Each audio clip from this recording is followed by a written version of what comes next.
Paper leak हुआ था, सरकार ने मान लिया।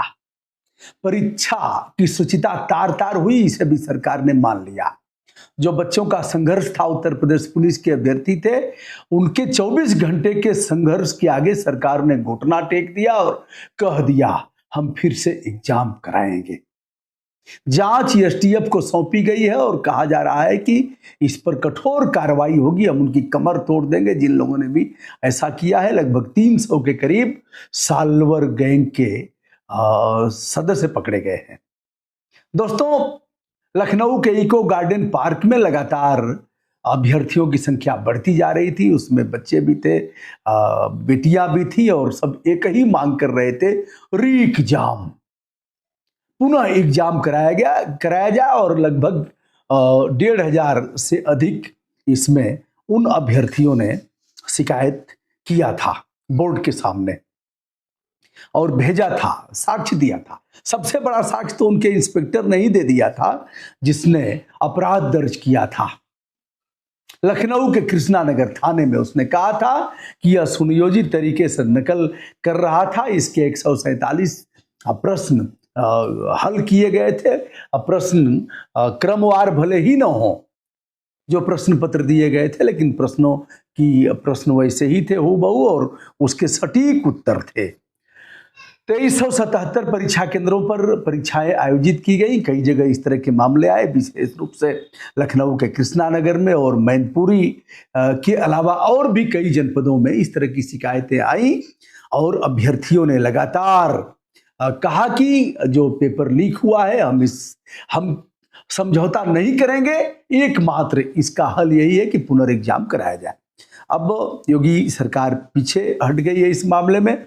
अभी कल तक रेणुका मिश्रा जो वरिष्ठ आईपीएस अफसर हैं, जो उत्तर प्रदेश पुलिस भर्ती एवं प्रोन्नति बोर्ड की अध्यक्ष है, उनके द्वारा यह कहा जा रहा था, अगर आज तक कल शाम के बाद उनका बयान आया था कि जांच की जा रही है और सत्यता पाए जाने पर बच्चों के हित में कार्रवाई की जाएगी। बच्चों के हित में मैडम काहे को कार्रवाई करेगी? बच्चों के हित में कार्रवाई नहीं करना है, विधि सम्मत कार्रवाई करना है। हित और अहित की बात कहां से आ गई? विधि सम्मत करना है, कानून सम्मत कार्रवाई करना है। और कानून सम्मत कार्रवाई यही थी कि परीक्षा निरस्त किया जाए। साल्वर गैंग के 2 आरक्षी भी पकड़े गए, जैसा कि समाचारों के माध्यम से प्राप्त हुआ। 2 आरक्षी वो अभी इस काम में लगे हुए थे। इस मामले में प्रियंका गांधी लगातार हमलावर हो रही थी और कह रही थी उन बच्चों पर क्या बीत रही है जिनकी संख्या 48 लाख प्लस है और उनके परिवार भी हैं, कैसे किन परिस्थितियों में उन्होंने तैयारी किया। एक बच्चे ने तो हमसे कहा, सर 3 दिन से हम नमकीन खा करके रह रहे हैं, नमकीन, केवल नमकीन खाकर। एक बच्चे ने कहा, सर 10x10 के रूम में हम 3-4 लोग थे, कैसी परिस्थिति थी, चाय पी करके तैयारी करते थे, लाइब्रेरी में जाते थे, तो सर कुछ करिए। 1-2 बच्चों ने कहा, सर हम तो आत्महत्या कर लेंगे। हमने कहा आत्महत्या करना कोई इसका निदान नहीं है बेटा, डट करके जनतांत्रिक तरीके से संघर्ष करना है। और संघर्ष हुआ। 60,244 पद, 15 लाख महिलाएं। 17 और 18 फरवरी को जो परीक्षाएं हुई थी तार तार हो गई। लेकिन इस मामले में जिन लोगों ने ऐसा किया है, सरकार उनके ऊपर भी बुलडोजर चलाए। सच बात तो यही है, जिन अधिकारियों पर आपने विश्वास किया, उन अधिकारियों ने, मुख्यमंत्री जी आपको धोखा दिया।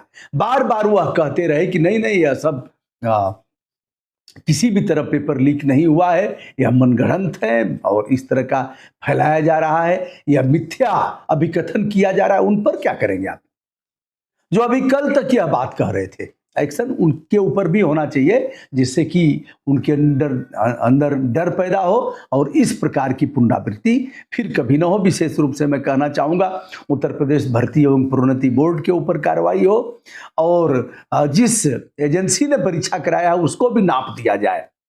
तो दोस्तों, यह रहा पूरा मामला, आप जानते ही हैं। बच्चों का इससे बच्चों की मांग पूरी हुई, लेकिन कहा गया है कि 6 महीने के अंदर। 6 महीना क्यों?